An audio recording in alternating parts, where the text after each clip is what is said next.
Welcome to the San Diego Success Club podcast. I'm David, and we have today Mucyo, who is the founder of a San Diego-based language service company. Welcome, Mucyo. Thank you very much, David. Glad to be here. Today, we're celebrating the life of Martin Luther King, and more specifically, we're focusing on what his contributions mean to new Americans today. To you, who are these new Americans? In an article published by Migration Policy Institute, it is reported that 1 in 7 American residents is foreign-born. That is about 46 million people. And all these people come to the United States for different reasons.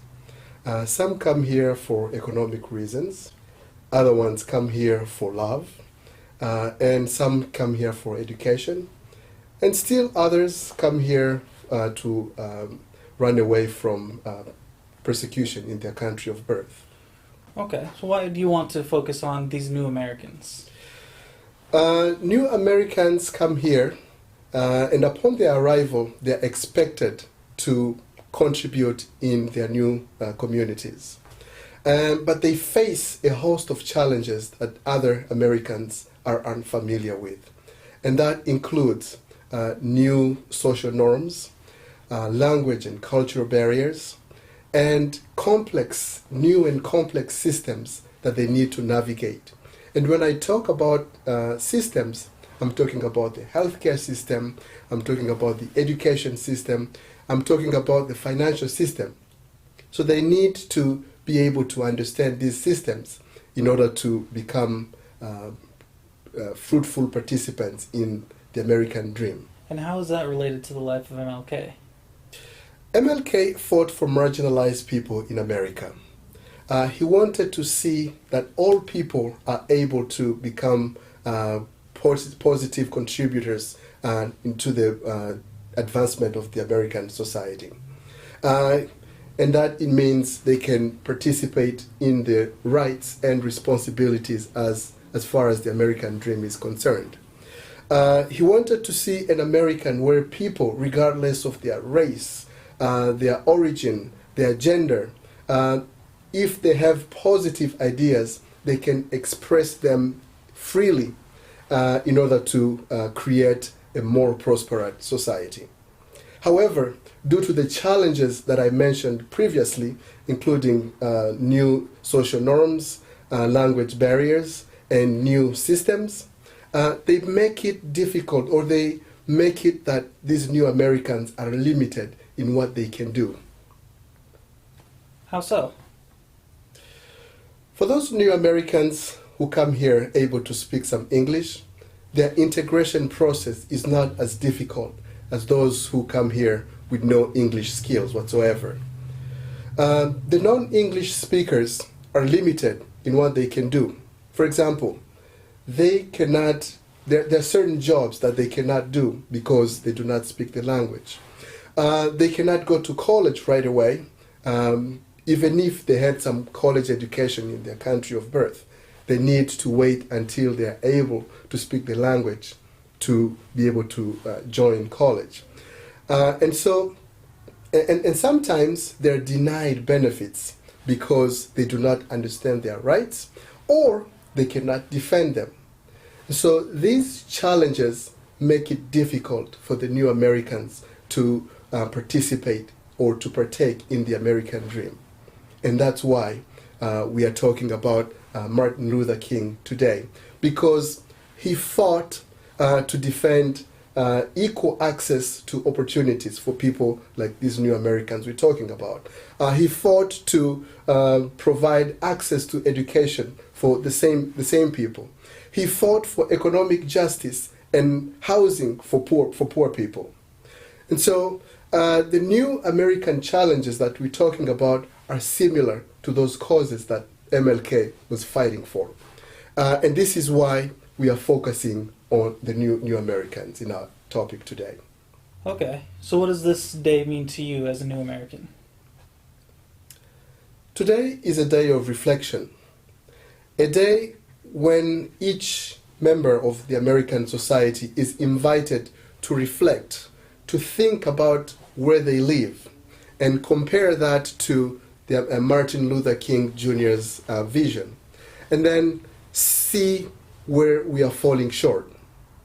Because we can sing about MLK's greatness, but that's not enough.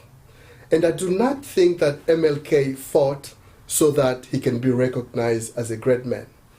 He fought because he saw certain things that are not going well in his society. Many of his contemporaries were being left behind in the American dream. They were not involved to be part of that dream. And so that's why MLK took the initiative to fight.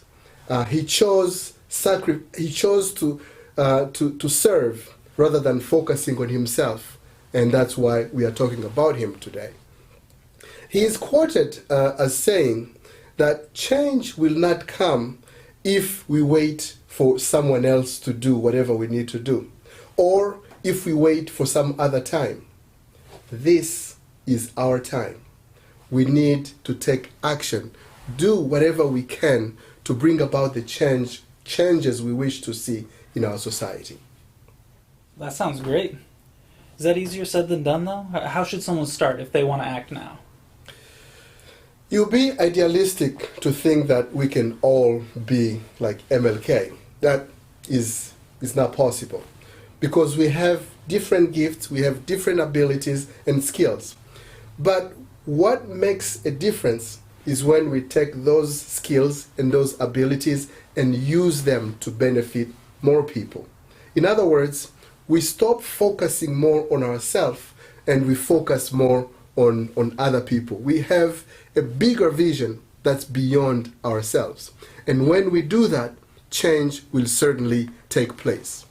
Think about it for a second. MLK had a PhD. Had he decided to focus on himself, he would have done well in any field he would have chosen. But he didn't do that. He decided to choose service more than focusing on himself. He looked around and saw some things that were not right. People being left behind, not participating, not being invited to participate in the edification of the American dream. And so, given his skills and abilities, he saw an opportunity and he decided to take action. And that's how we are celebrating his life today. So wherever you are and whatever you are doing, you need to do two things. Think beyond right now. Think also beyond yourself. Because when you do that, you make a difference. Not just in your life, but in the people around you. And that's what he did. All right. So you pointed out the challenges that new Americans face. Tell us what you've been doing about that. For more than 10 years, I've been working as an interpreter, helping new Americans adjust to their new society. However, as an interpreter, I realized certain limitations.